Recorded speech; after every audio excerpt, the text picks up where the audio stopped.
하나님의 말씀 이사야 55장 1절부터 12절까지 되겠습니다. 오라 너희 목마른 자들아 물로 나아오라 돈 없는 자도 오라. 너희는 와서 사 먹되 돈 없이 값없이 와서 포도주와 젖을 사라. 너희가 어찌하여 양식이 아닌 것을 위하여 은을 달아주며 배부르게 하지 못할 것을 위하여 수고하느냐. 내게 듣고 들을지어다. 그리하면 너희가 좋은 것을 먹을 것이며 너희 자신들이 기름진 것으로 즐거움을 얻으리라. 너희는 귀를 기울이고 내게로 나와 들으라. 그리하면 너희의 영혼이 살리라. 내가 너희를 위하여 영원한 언약을 맺으리니 곧 다윗에게 허락한 확실한 은혜니라. 보라, 내가 그를 만민에게 증인으로 세웠고 만민의 인도자와 명령자로 삼았나니 보라, 내가 알지 못하는 나라를 내가 부를 것이며 너를 알지 못하는 나라가 내게로 달려올 것은 여호와 내 하나님 곧 이스라엘의 거룩하신 이로 말미암음이니라. 이는 그가 너를 영화롭게 하였느니라. 너희는 여호와를 만날 만할 때에 찾으라. 가까이 계실 때에 그를 부르라. 악인은 그의 길을 불의한 자는 그의 생각을 버리고 여호와께 돌아오라. 그리하면 그가 긍휼히 여기시리라. 우리 하나님께로 돌아오라. 그가 너그럽게 용서하시리라.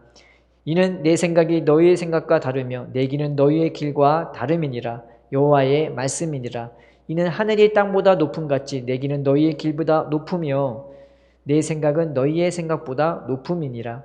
이는 비와 눈이 하늘로부터 내려서 그리로 되돌아가지 아니하고 땅을 적셔서 소출이 나게 하며 싹이 나게 하며 파종하는 자에게는 종자를 주며 먹는 자에게는 양식을 준과 같이 내 입에서 나가는 말도 이와 같이 헛되이 내게로 되돌아오지 아니하고 나의 기뻐하는 뜻을 이루며 내가 보낸 일에 형통함이니라.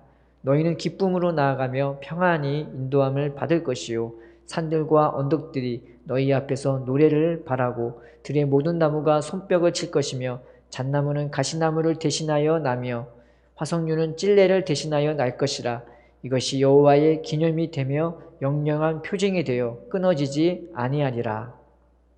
이사야는 전체적으로 세 부분으로 나뉘어지거든요. 그래서 이거를 이사야 한 명이 썼다고 얘기하지 않고 그 시대와 상황에 따라 1장부터 40장까지 이사야 시대에 이사야가 썼다고 해서 제1 이사야라고 40장부터 55장까지는 제2 이사야라 그렇게 부르고 56장부터 66장까지 제3 이사야라 그렇게 부릅니다. 그래서 이 주제가 조금씩 달라요. 근데 40장부터 55장까지는 어떤 시대에 이 말씀이 증거가 됐냐? 바벨론 시대에 이 말씀이 증거됐다. 학자들은 그렇게 여깁니다. 그래서 바벨론 얘기가 나오는 거예요. 이사야가 활동했던 시기는 아직 바벨론이 그 나라로 온전하게 일어서기 전이거든요. 아직 약소 국가였는데 이제 떠오르는 신앙 국가였는데 이 이사야 40장에서 55장까지는 이미 바벨론이 세계를 제패하고 있는 것처럼 보여지고 이스라엘은 이 유다는 그 바벨론에 끌려가서 타향살이하고 있는 것처럼 비춰지고 있습니다. 나라가 완전히 망한 상태인 거죠. 근데 하나님이 그 당시에 그렇게 이 이스라엘 백성에게 구원을 약속해 주시는 거죠. 우리야 지금 편하게 주권을 가지고 사니까 이 자유를 가지고 사는 것, 그다음에 그 나라에 독립하는 것에 대해서는 우리에게는 큰 감흥이 없어요. 우리의 소망은 지금 당장 먹고 사는 것, 지금 당장 인생을 편하게 사는 것이 보통의 사람들의 주된 관심사입니다. 근데 이때는요, 주된 관심사가 잘 먹고 잘 사는 게 아닌 거예요. 왜냐하면 타향살이에서 마음을 둘 데가 없는 거죠.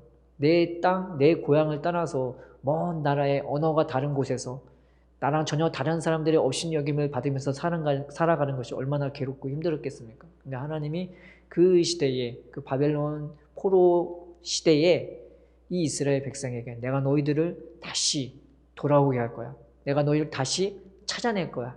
내가 너희를 다시 나의 백성으로 나의 자녀로 만들어주고 인도할 거라는 이 말씀을 주신 것입니다. 그러니까 이 말씀이 그들에게는 이루 말할 수 없는 위로가 되고 소원이 될 수밖에 없는 것입니다.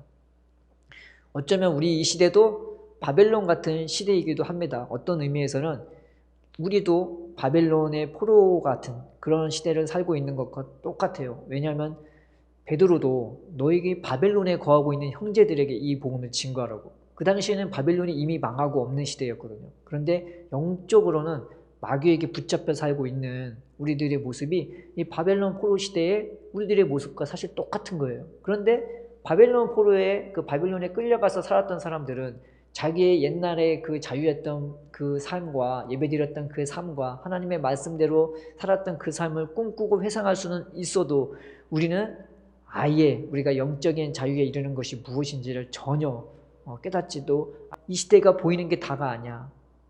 너희는 하나님의 자녀고 하나님의 영광으로 살아갈 사람들이야. 그거를 마음껏 보여주셨던 것이 바로 예수님이셨어요. 그 예수님을 보고 성경을 보면 이게 깨달아지면요, 우리가 받는 구원이 얼마나 크고 귀한 것인지를 우리는 깨닫게 되는 것입니다. 그래서 첫 번째로 우리가 구원받을 수 있는 건 이 육체도 새롭게 변화될 거라는 것, 새로운 육체로 덧입혀질 거라는 것입니다. 그래서 성경에 보면은 엘리야가 불만과 불병거를 타고 하늘로 올라가요.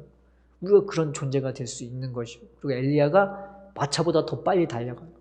요즘 시대로 말하면 우리가 차보다 더 빨리 달려갈 수 있는 거죠.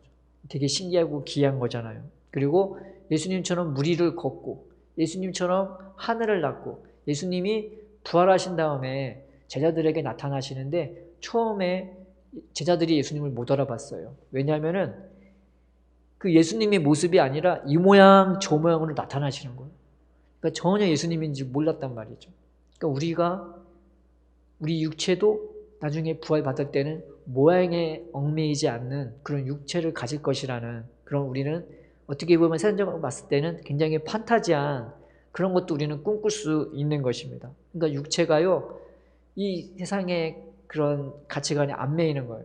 어떤 이 사람은 멋있고 저 사람은 대단하고 그게 아니라 이 육체까지 시공간에 안 매이고 이 세상의 자연법칙에 안 매이는 그런 신기하고 귀한 육체를 우리가 나중에 부활 때 받게 될 것이라는 것을 알 수 있습니다. 그런데 두 번째 더 놀라운 거는 우리가 이 시대 아직 세상에 얽매여 있고 시간에 얽매여 있고 생리적인 현상에 얽매여 있고 물리적인 현상에 얽매여 있는 우리가 나중에 구원받을 때 육체뿐만 아니라 우리 심령조차 더 새로워지고 더 온전해질 것을 우리는 믿고 또 그 구원을 사모하고 있는 겁니다. 이 마음 자체가 얼마나 겸손하고 온유해지는지, 그냥 뭘 봐도 하나님밖에 안 보이고 하나님의 은혜로 채워지는 그 구원의 때를 우리는 또 사모하고 있는 것입니다. 육체만 새로워지는 게 아니라 우리의 심령도 지금 우리가 누리고 있는 영광보다 훨씬 더한 영광으로 채워지고 덧입혀질 것을 우리는 바라보고 꿈꾸고 있는 것입니다.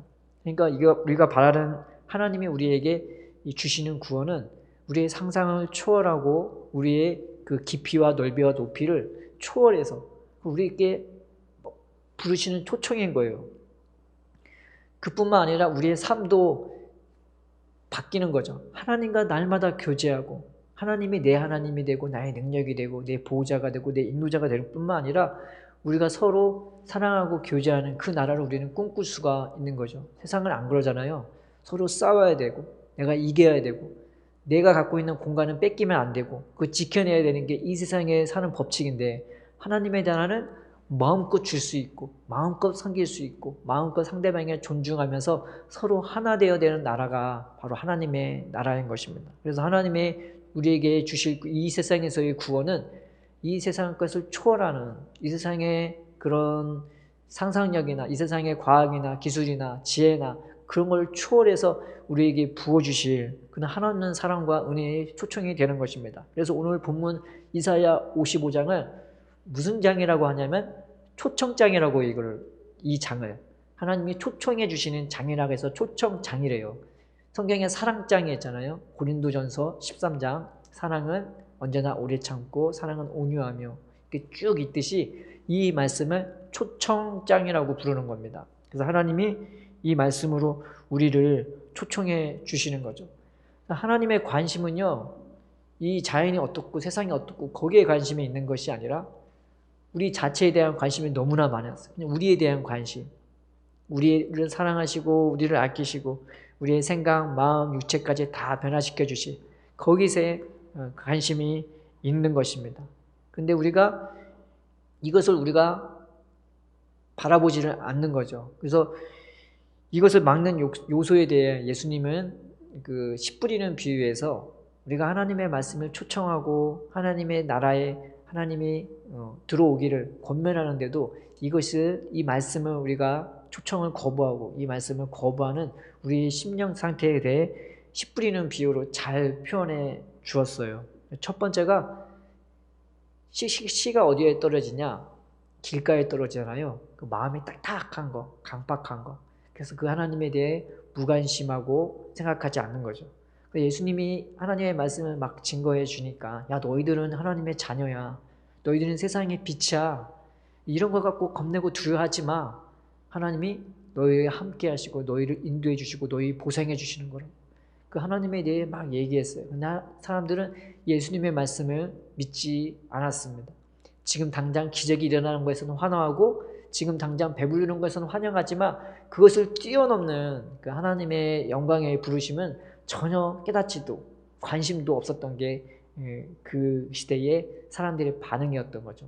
그래서 이것을 막는 요소가 뭐냐면 내 마음이 강박하고 딱딱하고 또 무관심한 것. 우리는 교회를 다닌다고 내가 하나님께 관심이 있을 거라 생각하지만은 그 당시에 예수님의 말씀을 들었던 사람들은 다 하나님 얘기를 어렸을 때부터 들었던 사람들이에요. 그래서 교회를 다닌다고 내 마음이 강박하지 않을 거라고 우리는 말할 수 없는 것입니다. 그래서 하나님 내 심령의 강박함을 주님 이 말씀을 통해서 찬양을 통해서 좀 뜨겁게 해주시고 내 마음을 찔러주셔서 내 마음이 하나님의 그 구원과 예수님이 내게 베풀어 주신 이 은혜와 사랑이 얼마나 큰지 그걸 좀 바라볼 수 있게 해달라고 우리가 기도해야 되겠죠. 또 하나는 이 마음의 뿌리가 깊어지면요 뭐든지 감내할 수 있고 견딜 수 있어요. 근데 마음에 뿌리가 없으니까 하나님이 좋기는 좋아. 하나님의 사랑이 좋긴 좋고 하나님이 주실 소망이 좋긴 좋은데 이 깊이가 없거든요. 그러니까 조금이라도 무슨 일이 일어나거나 삶의 고난이 닥쳐오면 그 순간 믿음이 없으니까 하나님으로부터 등지고 여전히 세상적인 것 때문에 괴로워하고 고민하고 하나님을 떠나는 것이 바로 이 하나님의 초청을 우리가 거부하는 우리들의 모습이 나타나는 거죠. 고난은요 나로 하여금 하나님이 주시는 굉장히 귀한 선물이기도 합니다. 그걸 통해서 하나님을 의지하게 만들거든요. 하나님을 의지하게 만들어요. 세상은 고난당하면 내가 이거 어떻게 해야 돼 저렇게 해 생각하는데 믿는 사람들은요 무슨 일을 하든지 모든 일을 하든지 다 하나님께 물어보고 하나님께 기도하고 하나님 어떻게 해야 됩니까? 늘 물어보고 하는 거예요. 그러니까 하나님의 허락 없이는 먼지 하나 떨어지는 거 없으니 이 고난도 나에게 오시면 하나님의 뜻이 있는 거죠. 그러면 그걸 가지고 하나님 이거 어떤 마음으로 내가 이 힘든 상황에서 이 짜증나는 상황에서 이 괴로운 상황에서 이 억울한 상황에서 나는 어떻게 해야 됩니까? 주님 내 마음을 인도해 달라고 우리는 기도해야 되는 것입니다. 성경에 보면은요 그 성막을 만들 때 정금을 이렇게 상이나 등대나 그거 만들 때 금으로 싸거든요. 근데 그걸 어떻게 만들면 쳐서 만들어요. 쳐서. 이게 뭘 얘기하냐면은 우리의 믿음이 언제 더 단단해지고 언제 더 온전해지냐면은 고난당할 때 더 온전해지는 것입니다. 왜냐하면 하나님을 더 신뢰할 수 있는 거예요. 하나님을 믿을 수 있는 거예요. 그 하나님이 이걸 통해서 나를 더 새롭게 하시고 이 고난을 통해서도 내 믿음을 더 견고하게 하실 것을 그래서 하나님이 나타나시고 하나님이 일하실 것을 더 경험해서 더 하나님을 의지하는 거죠. 애들이요 길을 가다가 조그만 애들이 길 가는데 저기서 무슨 싸움 소리가 나거나 시끄러운 소리가 나거나 무서운 소리가 나면 얘들은 어떡하죠? 혼자 일어나요? 그러지 않잖아요. 엄마 가지런히 붙잡고 이렇게 더 움켜잡잖아요. 그래서 엄마 아빠는 나를 사랑하니까 엄마 아빠는 나를 보호해 주니까 그런 무서운 마음이 들면은 이 아이는 자기도 모르게 엄마 아빠를 더 붙잡는 겁니다. 신앙생활은 똑같은 거예요. 이런 고난과 환난이 왔을 때 나 혼자 괴로워하고 나 혼자 분노하고 나 혼자 슬퍼하는 게 아니라 그럴 때 하나님은 더 내 하나님이 되실 것을 믿고 하나님을 붙잡고 의지해야 되는 것입니다. 그래서 우리가 마음이 강박해서도 안 되겠지만 고난이 있을 때 낙심하지 말고 하나님을 더 붙들었으면 좋겠습니다. 그래서 하나님이 나를 부르시는 그 부름, 하나님이 나에게 주실 그 영광, 하나님이 날 초청하시는 그 초청을 우리가 받아들이면서 기쁨으로 주님만 바라보는 우리가 되었으면 좋겠습니다. 세 번째는 하나님이 내게 주시는 은혜와 영광을 내가 받아들이지 않고 그 초청을 거부하는 세 번째 거는 예수님이 그랬죠.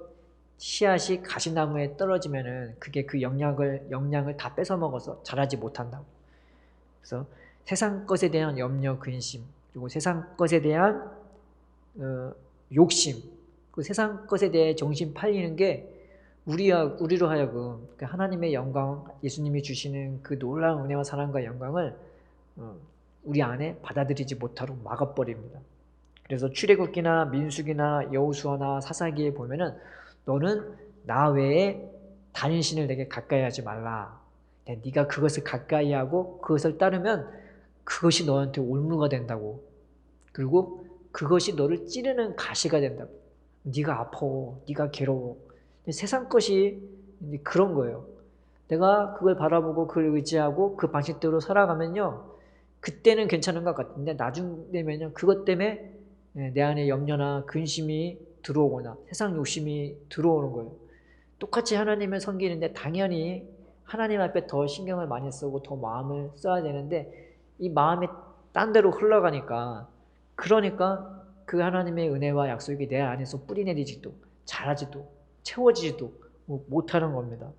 그래서 우상대로 살면요, 내가 죽을 수밖에 없고 영적으로 주님과 멀어질 수밖에 없는 거예요. 그래서 세상적으로 잘 나가는 게 좋은 것이 결단코 아닙니다.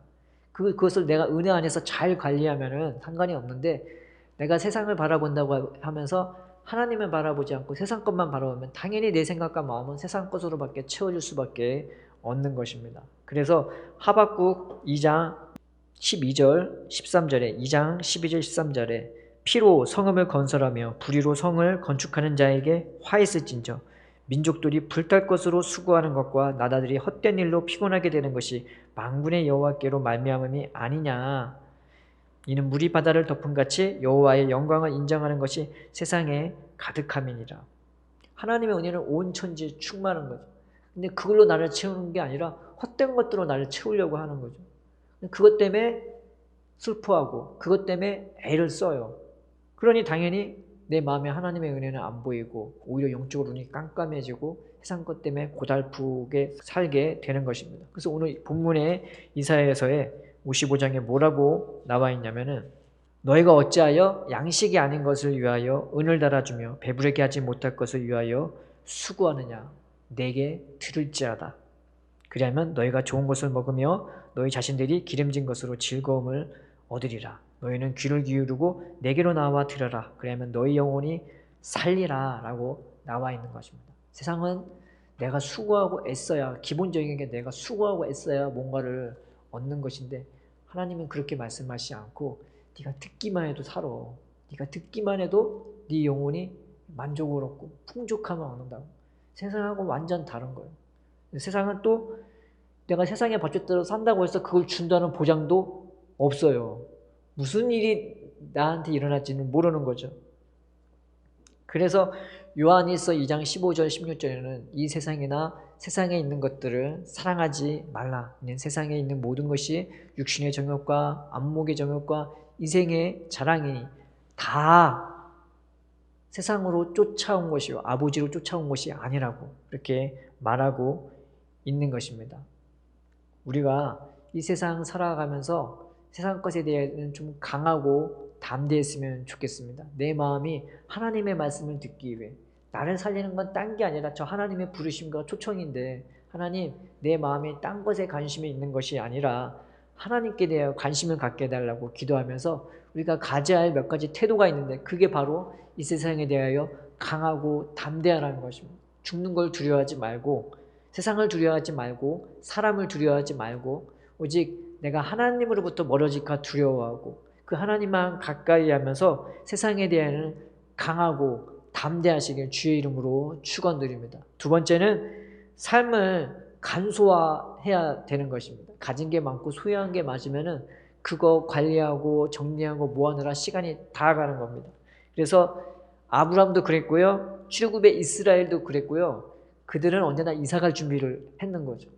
그래서 그들이 애굽에서 나왔을 때, 아브라함이 자기의 고향 땅에서 나왔을 때 그들은 장막 생활을 했습니다. 장막 생활은요, 언제 옮겨 다닐지 모르는 거예요. 그냥 주인이 가자 하면은 짐 챙기고 옮겨서 가야 되는 거죠. 근데 이것저것 다 갖고 이것저것 다 움켜잡고 있으면요, 이거 짐 싸는 데만 며칠이 걸리는 거예요. 그러기에 딱 필요한 것만 가져갈 수밖에 없는 거죠. 근데 아브라함이 그랬고 출애굽의 이스라엘이 그러했던 거죠.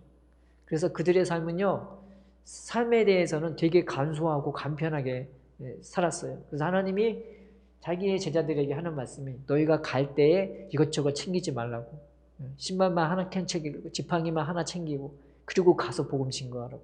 그래서 삶을 간소화하라고, 간편화하라고 하나님은 우리에게 지혜를 주시는 것입니다. 그래서 우리가 이런 부분에 있어서 하나님, 내 삶이 간편하게 되려고. 어떤 집에 이제 믿기 시작한 사람들이 그 어떤 교회의 한 자매 집에 갔대요. 근데 그 집이 되게 조그맣더래요. 근데 뭐 별거 없더래요. 근데 그걸 보고 너무나 부럽더래요. 그렇게 살면서 간편하게 살고 간소하게 살면서도 뭐 전혀 부족함 없이 은혜로 살고 삶을 지혜롭게 사니까 나도 자매님처럼 그렇게 살고 싶다고. 그렇게 간소하고 간편하면서 내가 할 일 다 해가면서 그렇게 하나님의 일에 자유한 마음으로 하고 싶다고. 나는 집이 이것보다 훨씬 큰데 뭐가 이렇게 많은지, 집에만 들어가면 그거 정리하는 게 일이고 이거 어떻게 해야 될까 그게 일이라고. 집만 들어가도 한숨이 나온다고. 자매님처럼 살고 싶다고. 우리가 그런 지혜를 얻었으면 좋겠습니다. 내 삶에 좀 간소하고 간편하면서 하나님의 말씀, 하나님의 초청에 우리가 늘 더 관심을 갖고 살아가는 우리가 되었으면 좋겠습니다. 그리고 우리가 이 두 가지를 하고 강하고 담대하면서 삶에 대해 간소하면서 우리가 뭘 해야 되냐면은 바로 이 하나님을 찾고 부르짖는 것입니다. 오늘 말씀에 이사야서에 너희가 하나님을 찾고 하나님을 부르라고, 하나님이 네 곁에 계시다고, 하나님이 너와 함께 하시다고 그렇게 말씀하시고 있는 것입니다. 하나님이 우리를 찾고 부를 때는 멀리서 찾는 게 아니라 이미 내 앞에서 계셔서 찾아 부르짖어. 내가 너와 함께하고 내가 너를 인도할 거라고 그렇게 말씀해 주시는 것이죠. 그래서 시편 26편에는 너희가 시시로 하나님을 의지하고 그 앞에 마음을 토하라고 이 다윗이 얘기했거든요. 다윗은 언제든지 하나님을 찾고 하나님 때문에 괴로워하고 하나님 때문에 슬퍼했던 것이지 세상 것 때문에 두려워하고 슬퍼했던 사람이 아닌 것이죠. 근데 그 다윗은 늘 하나님을 가까이 하고 늘 하나님을 친근히 했습니다. 내 삶의 방식, 내가 지금까지 했던 삶의 방식을 버리고 내가 지금까지 살았던 내 생각을 버리고 하나님 앞에 배우는 바로 하나님 내게 말씀해 달라고, 하나님 나를 사랑하는 그 음성을 듣게 해달라고, 하나님이 내게 주실 그 영광과 소망을 내가 바라보게 해달라고, 그러니까 그 하나님을 기다리고 사모하고 애타했으면 좋겠습니다. 그래서 출애굽의 삶을 보면요, 하나님이 그들이 먹을 거는요 아침에 이미 눈 뜨자마자 먹을 수 있게끔 했어요. 그러니까 그거는 신경 안 쓰게 만드는 거죠, 먹을 거에 대해서는. 그런데 하나님이 주신 말씀은요 매일같이 이 모세를 통해 줬단 말이죠. 모세가 장막에 들어가면요 그 말씀을 사모하는 자들이 다 서갖고 모세가 들어갈 때까지 그 하나님을 경외하면서 예배하면서 그걸 기다렸고요. 모세가 그 자리에서 하나님의 말씀을 듣고 그 말씀을 증거할 때 거기에 싹 다 모여갖고 그 하나님을 사모하는 마음으로 그 말씀을 받아먹게끔 했던 것입니다. 그러니까 세상 것에 대해서는 그냥 다 줬고요. 먹을 것에 대해서는. 영적인 것에서는 기다리게 하고 사모하게 하면서 그 말씀을 주었던 것입니다. 하나님이 그런 식으로 주었던 것은 이 말씀이 얼마나 우리에게 중요한 건지, 또 생명이 되는 건지, 은혜가 된 건지, 능력이 되는 건지 그 주님이 가르쳐 주시려고 그렇게 주었지 않겠습니까? 그래서 그 말씀을 듣는 이 이스라엘 백성들이 하나님이 사랑하시니까, 하나님이 아끼시니까 그것이 그 백성들의 치유가 되고 진정한 영적 양식이 되었던 것입니다. 늘 하나님이 함께 하시면서 넌 내 아들이야, 넌 내 딸이야. 내가 너와 함께하고 내가 너를 지키고 내가 너를 인도할 거야. 그것이 영적으로만 내게 다가오는 것이 아니라 실질적으로 눈을 뜨면 불기둥이 늘 서 있어요. 구름기둥이 늘 서 있어요. 내가 먹는 입술의 양식조차 하늘로부터 쭉 내려와요. 내가 잘 때 밤새도록 준비해서 하나님이 먹여주시는 것이에요. 그래서 이 영적인 하나님의 말씀이 이 이스라엘 백성한테는 놀라운 그 믿음이 되고 확신이 되고 또 삶을 살아가는 담대함이 되었던 것입니다. 우리가 그 하나님을 나의 하나님으로 나의 보호자로 믿고 그 말씀의 초청에 우리가 응답하는 우리가 되었으면 좋겠습니다. 이사야 55장 11절에 내 입에서 나가는 말도 이와 같이 헛되이 내게로 되돌아오지 아니하며 나의 기뻐하는 뜻을 이루며 내가 보낸 일에 형통함이라 라고 나와 있죠. 말씀이 이루고 말씀이 형통한데요. 근데 이룬다는 말이 무슨 말이냐면은 아싸라고 세상을 창조했다 할 때 그 창조거든요. 그래서 하나님이 세상을 만들었다 했을 때 그 단어랑 똑같은 단어입니다. 하나님이 나를 만들어 나가 주시는 거예요. 내 중심도 주님이 만들어 주시고 내 삶도 주님이 새롭게 만들어 주시고 그 창조의 능력으로 그 사랑으로 나를 새롭게 빚어 주시고 만들어 주시는 겁니다. 이 말씀이 그런 힘과 능력이 있대요. 하나님의 음성을 듣기 시작하면요, 그 말씀이 우리의 심령을 그렇게 변화시켜 주고 내 중심, 생각, 마음, 의지, 삶, 태도, 자세 모든 삶의 모습들을 그렇게 새롭게 만들어 주시는 것입니다. 또 하나는 뭐냐면은 형통한다고 나와 있잖아요. 이 단어가 짤라크라는 단어인데 이 단어가 어디에서 쓰였냐면은 삼손한테 쓰였어요. 그리고 누구한테 쓰였냐면 다윗한테 쓰였던 것입니다. 이게 뭐 같은 사람, 쉽게 말하면 불 같은 사랑이에요. 그 불 같은 사랑이 내 안에서 역사하시기 시작하는 거죠. 그 불 같은 사랑으로 나를 덮어주시고 나를 채워주시고 내 삶을 역동적으로 그렇게 되게 만들어주시고 또 다윗이 평생에 그런 짤라크 그런 성령의 감화와 감동으로 살았거든요. 그 불 같은 사랑이 그 안에 역사하니까 우린 다윗은 싸움을 하는 사람으로 생각하지 그의 인생을 별로 잘 모르는데 다윗은 연약한 자, 가난한 자, 힘없는 자들 다 하나님의 사랑과 영광으로 늘 받아주고 세워줬던 사람이었습니다. 그러한 삶을 살도록 우리를 붙들어 주시는 것입니다. 그러니 뭐가 중요하겠어요? 딴 거 듣는 게 중요한 게 아니라 그 하나님의 말씀을 듣는 것이 그것이 우리한테는 생명이고 그것이 우리한테 능력이 되는 것입니다. 그냥 교리적인 말씀, 그런 말씀이 아니라 끊임없이 나를 찾아와서 나를 붙드시는 은혜, 나를 붙드시는 능력, 온 세상을 창조한 그 말씀의 능력으로 그리고 나를 위해 자기의 몸을 다 갖다 버리신 그 사랑 열정으로 내게 찾아오는 그 말씀을 우리가 듣고 사모해야 되는 것입니다. 그러면 그 말씀이 나를 그 삶으로 인도해 주시고 그 하나님이 주시려는 영광으로 인도해 주시고 모든 것을 참고 모든 것을 견디고 모든 것을 이기도록 만들어 주시는 것입니다. 히브리서 4장에는 하나님의 말씀은 살아있고 운동력이 있다고 했습니다. 그리고 요한일서에서는 태초에 말씀이 계시니라 이 말씀이 하나님과 함께하였으니 이 말씀은 곧 하나님이라 이 말씀이 통해서 만물이 지은 바 되었으니 그가 없이 된 것은 하나도 없느니라 그 안에 생명이 있었으니 이 생명은 사람들의 빛이더라 빛이 어두움에 비치되 어두움이 깨닫지 못하더라 그러나 그 이름을 영접하는 자에게는 하나님의 자녀가 되는 권세를 주셨으니 이는 혈과 육으로 되지 아니하고 오직 하나님의 능력으로 난 자들이니라 말씀이 육신이 되어 우리 가운데 거하심에 우리가 그 영광을 보니 아버지의 독생자의 영광이요 은혜와 진리가 충만하더라 라고 했으며 우리가 다 그의 충만한 데서 받으니 은혜 위에 은혜라고 한 것입니다. 그리고 베드로후서 1장 3절에는 그의 신기한 능력으로 생명과 경건에 속한 모든 것을 우리에게 주셨으니 이는